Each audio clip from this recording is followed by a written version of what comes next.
안녕하세요. 하루 중 가장 핫한 특징주에 대해 분석하는 특징주 필터링 채널 생생주식 정보통입니다.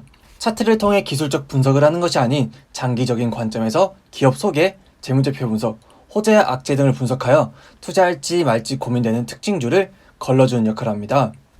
공부는 하기 싫고 떼돈은 벌고 싶어요. 모든 사람들이 그럴 겁니다. 김프로님께서 말씀하셨는데 투자에 대해 공부한 사람이 결국 최후의 승자가 된다.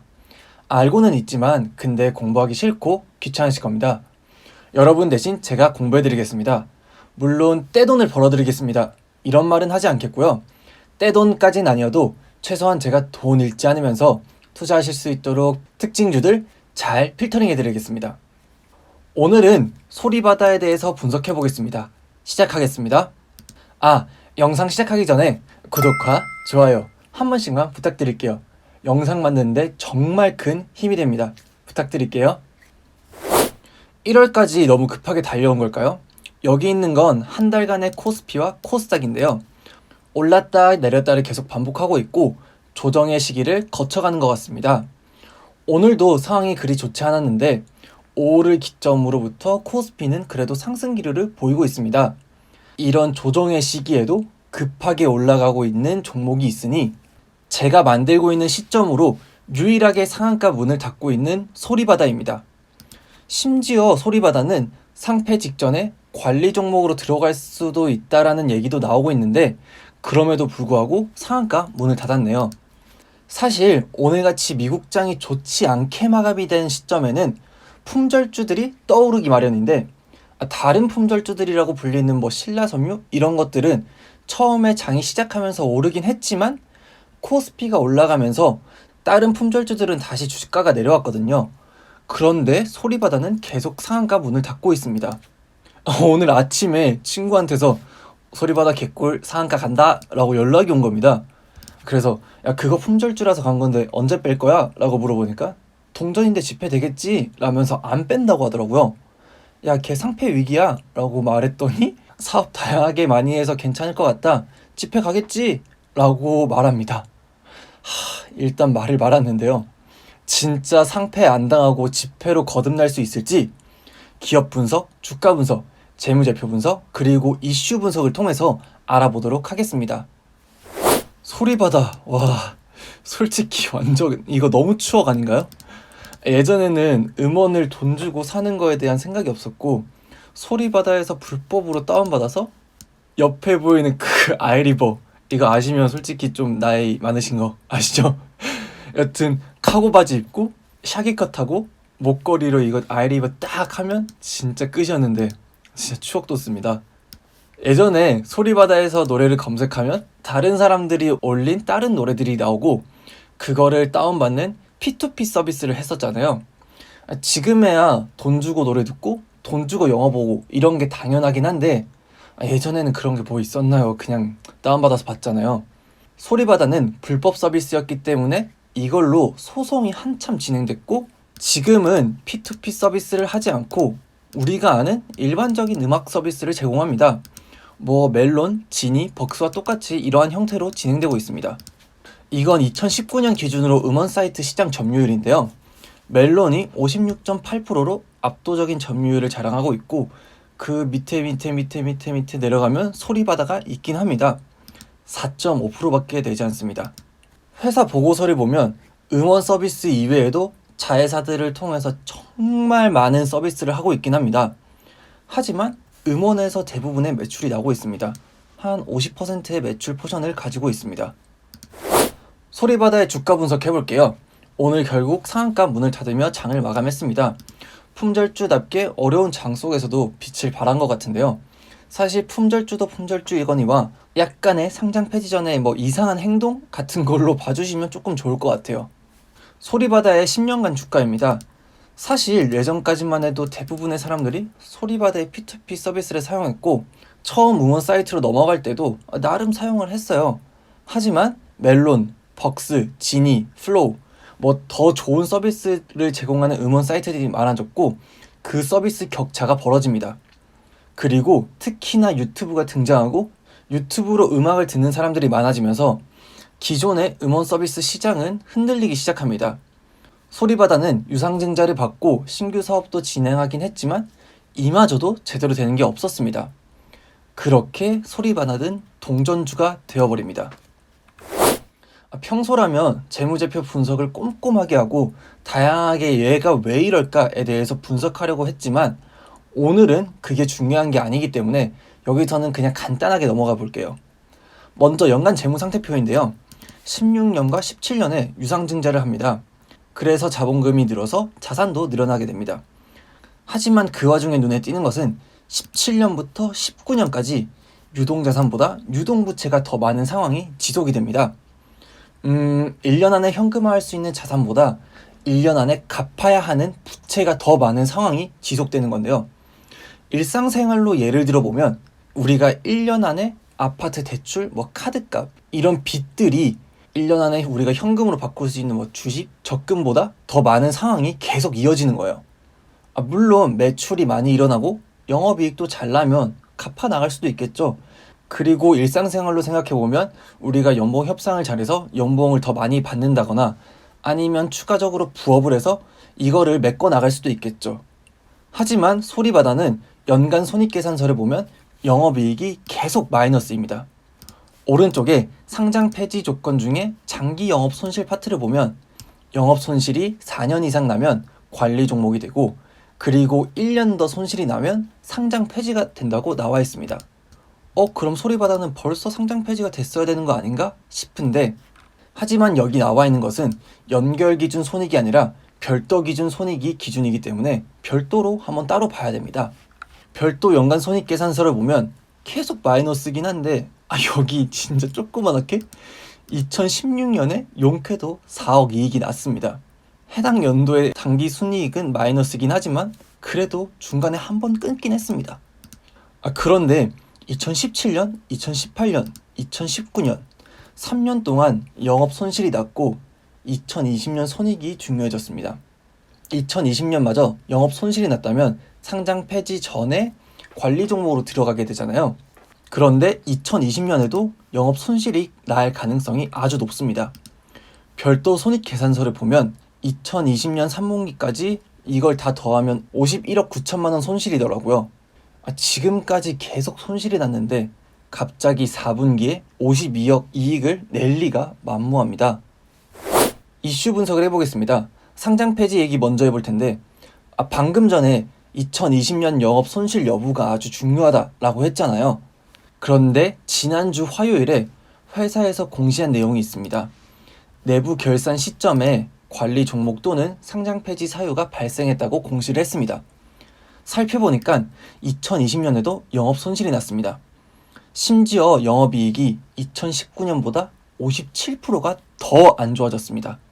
당기 순이익도 마이너스 124%입니다. 손실이 어마무시하게 났습니다. 회사에서는 음원 원가가 지속적으로 상승하는데 판매 단가는 변동이 없고 원가율 상승으로 인해서 영업이익의 감소가 이어졌다.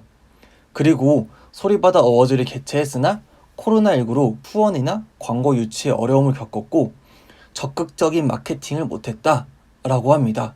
3월이 돼야지 관리 종목으로 이제 확정 나겠지만 지금 손실폭이 더 커졌기 때문에 관리 종목으로 들어갈 확률이 99% 이상입니다. 관리 종목으로 들어가고 올해 2021년에도 영업 손실이 난다? 그러면 상장 폐지가 됩니다. 아까 연결 말고 별도가 중요하다고 했잖아요. 그러면 소리바다의 자회사들 얘기 말고 당장 상패에 관련되는 소리바다 별도로 당장의 매출을 일으킬 수 있는 사업이 무엇이 있을까요? 두 가지가 있는데 음악 사업과 신발 사업입니다. 소리바다 별도로 보면 음원 사업에 대한 매출 비중이 엄청납니다. 그럼 음원 사업이 일단 잘 돼야 될 텐데 멜론, 지니, 벅스한테도 밀리고 유튜브로 사람들이 음악을 들으니까 더 밀려났다고 했잖아요. 근데 2021년 2월에 더 큰 게 왔습니다. 전 세계 1위 음원 스트리밍 플랫폼 스포티파이가 2월에 한국에서 정식 서비스를 시작했습니다. 티라노사우루스급의 공룡이 한국 음원 시장에 들어온 건데요.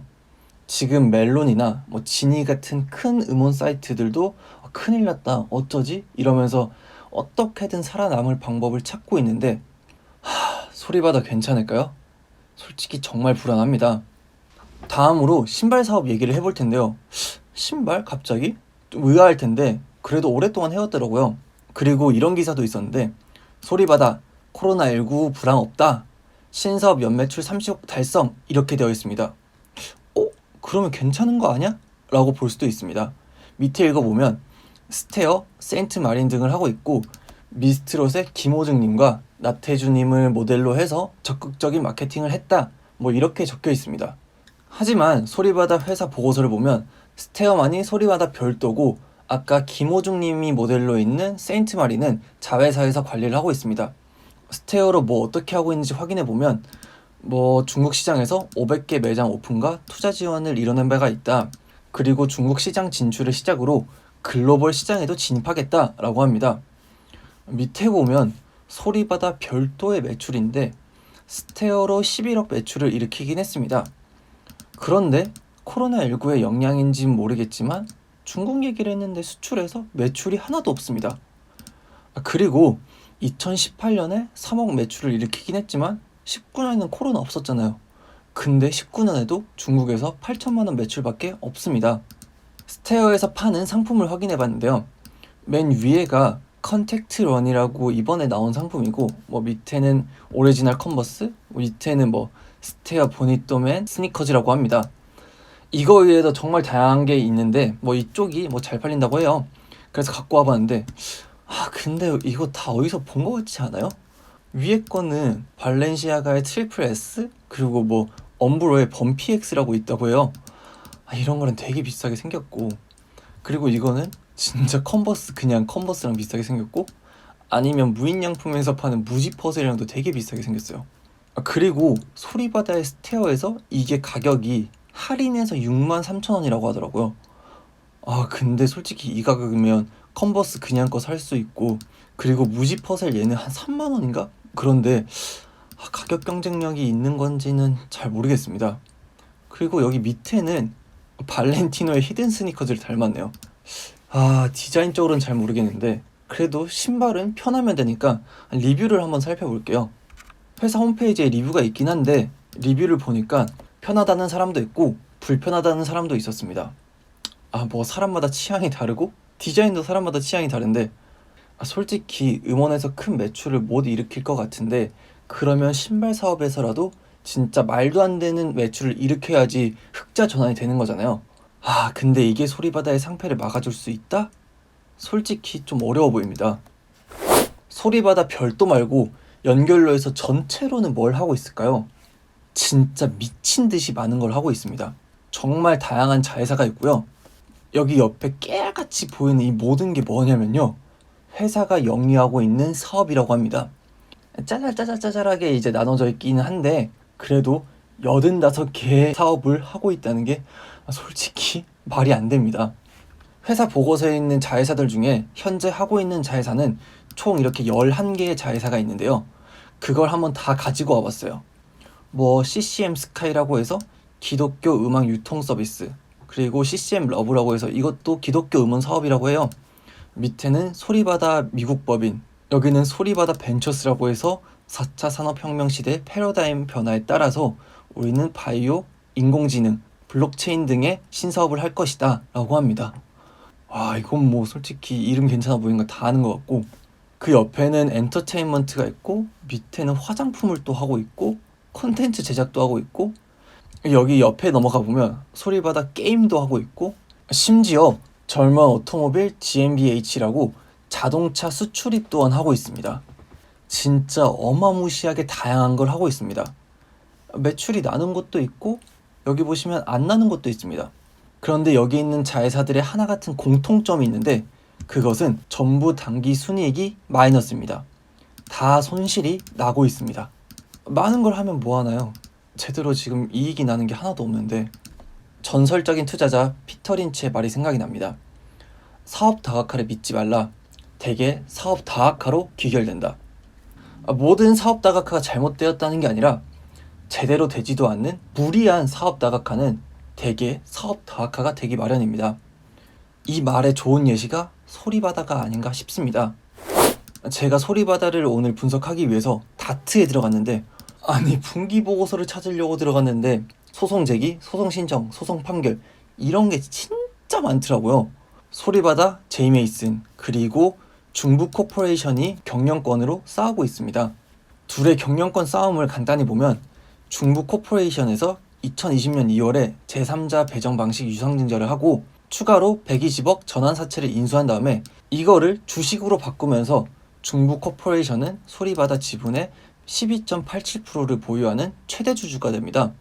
이에 소리바다는 아니 중부 쟤네 지 돈도 아니면서 차입해가지고 소리바다 빼앗으려고 한다 라고 하면서 중부 빼고 자체적으로 유상증자를 진행하려고 하며 그리고 동시에 임시주총을 열어서 19명의 제이메이슨 측의 경영진을 소리바다에 심으려고 합니다. 그리고 소리바다는 중부 코퍼레이션이 이렇게 경영권 분쟁을 시작하면서 주가가 하락이 된 거고 우리는 잘하려고 하는데 쟤네가 경영권 분쟁을 일으키니까 우리 주가가 하락이 된 거다 이런 스탠스로 나와버려요. 그런데 중부가 가만히 있을까요? 아니 소리바다 주가 이 많이 떨어진 거 우리랑 경영권 분쟁이 아니라 너네가 잘못한 거잖아. 우리한테 덤탱이 씌우지 마. 그리고 쟤네 유상증자 이거 잘못된 거 아니야? 법원 좀 어떻게 해봐 라고 합니다. 법원에서 유상증자도 못하게 하고 19명의 직무 집행도 정지하는 판결을 내립니다. 이 경영권 싸움은 아직도 개판으로 진행 중인데 아니 안 그래도 지금 2021년에 흑자 못 내면 당장 회사가 없어지잖아요. 어떠한 강력한 리더가 나와서 회사를 이끌고 이 위기를 헤쳐나가도 모자랄 판에 진짜 상황이 안 좋습니다. 오늘 좋지 않았던 장 초반 상황에 품절주가 핫하기도 했습니다. 소리바다는 그 흐름에 같이 오르기도 했고 이거와 별개로 상장 폐지 전에 약간 주식들이 이상행동을 보일 때가 있어요. 소리바다는 상장 폐지 전인 관리 종목으로 들어갈 확률이 99% 이상인데 세력들이 이 상황에서 동전주로 장난치는 것 같아 보이는 게 제 생각입니다. 지난주에 런닝맨에서 주식 에피소드로 이제 하는데 진짜 엄청 웃기더라고요. 지석진 씨께서 상장 폐지만 3번 당해보셨다는데 웃을 일이 아닙니다. 당장 소리바다는 돈을 벌어야 하는데 그 돈을 벌 수 있는 사업들의 상황이 좋지가 않습니다. 음원에서는 세계 1위 음원 플랫폼이 이번 달에 한국에 들어왔고 신발 사업도 그리 엄청난 매출을 일으키기는 쉽지 않아 보입니다. 내 돈 내놔! 를 외치게 될 수도 있습니다. 진짜 혹여나 동전주가 지폐주가 될 수 있지 않을까 하는 헛된 희망을 꿈꾸는 개미들을 세력들이 낳고 있는 상황입니다. 괜히 단타 치러 들어갔다가 물려가지고 이거 언제 빼지? 이러면서 강제로 장기 투자하지 마시고 아니 이거는 장기 투자가 안 될 수도 있습니다. 올해 흑자를 못 내면 상장 폐지가 되고 휴지가 됩니다. 괜히 상장 폐지를 당하는 사람이 나오는 게 아닙니다. 그러니까 꼭 주의하시기 바랍니다. 광풍에 흔들리지 마시길 바랍니다.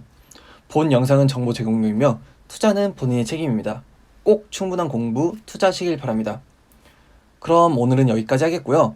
영상 유익하셨다면 구독과 좋아요, 혹시 가능하시다면 알람 설정까지 해주시면 감사하겠습니다. 여러분이 돈 잃지 않고 성공적으로 투자하실 수 있도록 제가 대신 잘 분석해서 특징주 필터링하러 내일 다시 돌아오겠습니다. 감사합니다.